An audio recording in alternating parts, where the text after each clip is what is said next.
अब यहाँ पर हमारी रिकमेंडेशंस क्या है, सर्जरी के अगेंस्ट कोई बात नहीं, देयर आर सम इंडिकेशंस जो कि एब्सोल्यूट इंडिकेशन है।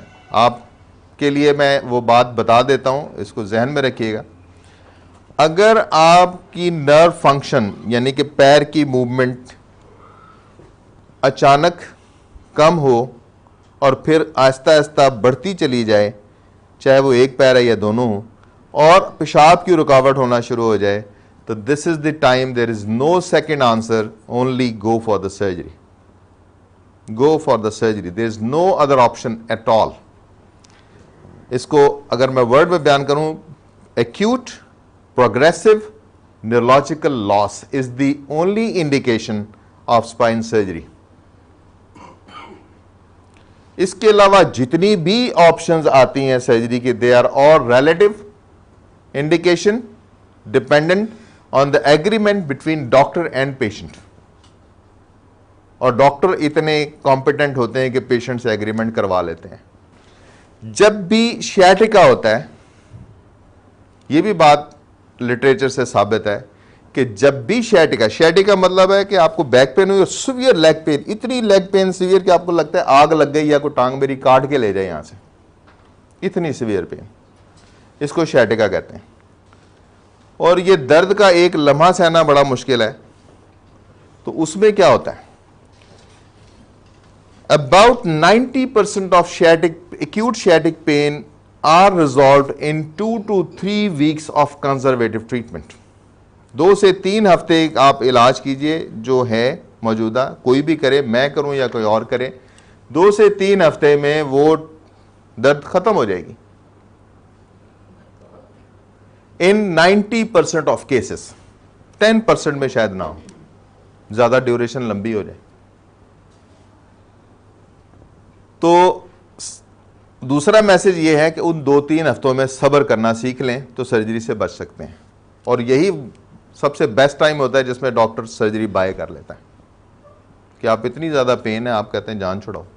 और तीसरी बात जो इसमें इंपॉर्टेंट है कि ये मरीज जिसको मैं कह रहा हूँ 2 से 3 हफ्ते में ठीक हो जाता है। अब लिटरेचर इसके बारे में क्या बताता है, लिटरेचर में ये बात बिल्कुल वाज़ेह लिखी हुई है कि 90% of these patient will have recurrent pains. ये क्यों होता है? फिर बात वहीं पीछे जाएगी कि स्पाइनल एसिमेट्री को डिटेक्ट नहीं किया गया, that thing is persisting and will continue hurting the patient.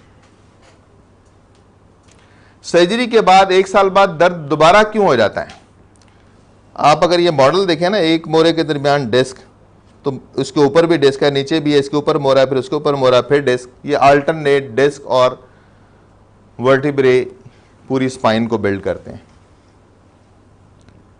तो डिस्क तो बहुत सारी हैं, एक बुक है फेल्ड स्पाइन, उसके अंदर जितने स्पाइन ऑपरेशन फेल होते हैं उसकी डिस्कशन है। तो उसमें वो कहते हैं कि ऑल्दो 25% जो पेशेंट हैं जिनकी हम सर्जरी करते हैं उनको अगले 2 सालों में सेकंड सर्जरी की ज़रूरत पड़ती है, लेकिन हम फेल्ड स्पाइन उसको कहते हैं कि अगर जिस डिस्क लेवल पे हमने सर्जरी की है वहां से कोई प्रॉब्लम अराइज हो तो वो फेल्ड स्पाइन है।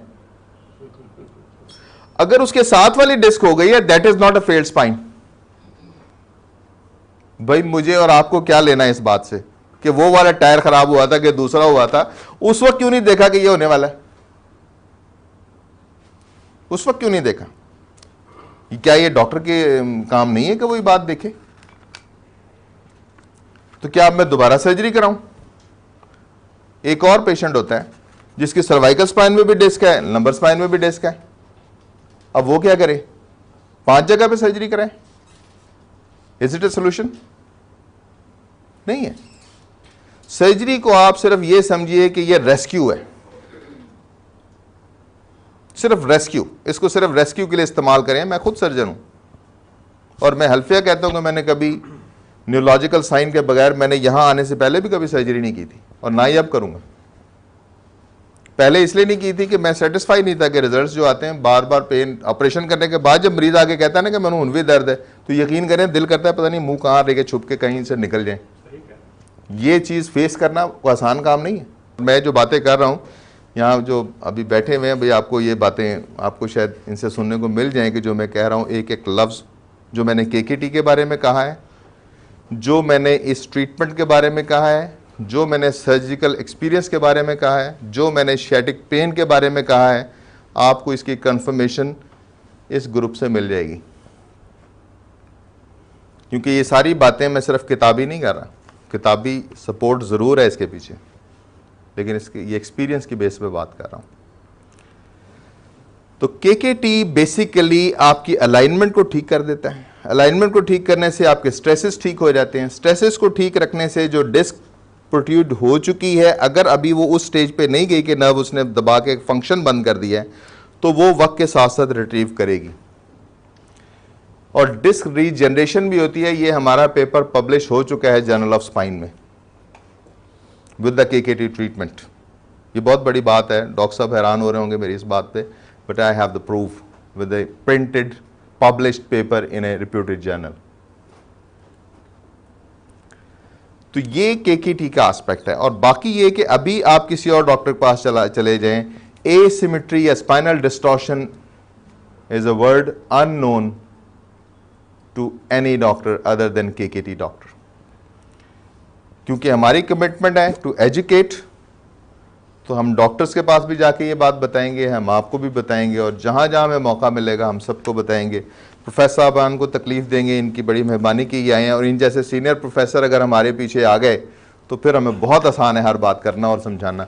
डॉक्टर शमशाद रसूल बैठे हुए हैं, ये भी यहाँ पे मेयो हॉस्पिटल से चेस्ट फिजिशियन रिटायर हुए हैं। मैं रिक्वेस्ट करूँगा प्रोफेसर शमशाद से कि ये हमें अपना एक्सपीरियंस बताएं कि यहाँ पर अराउंड 81-82 मुझे बाइक से जंप लगा था बहुत बड़ा, तो I am sure about that. तो अगर अच्छा ड्राइवर ना होता तो वहीं कुछ हो जाता, तो ये बस वहाँ से शैटिका शुरू हुआ।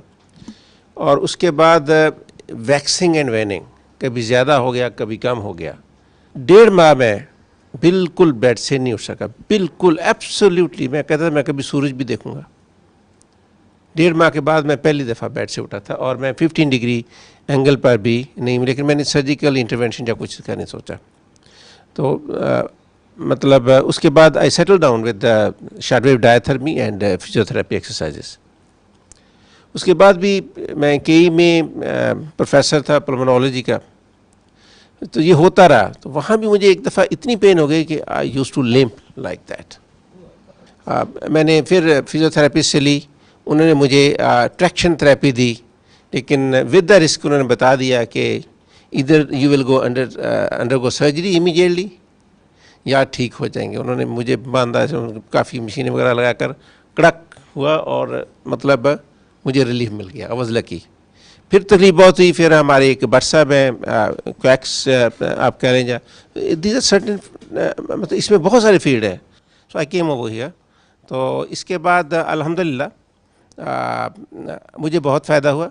इस वक्त मेरे 4 फैमिली मेम्बर्स ट्रीटमेंट ले रहे हैं यहाँ से, और सबसे फ़ायदा मुझे, मैं समझता हूँ कि 95, कई दफ़ा तो मुझे 98% फ़ायदा। मैंने जॉगिंग भी की है भागे जना में,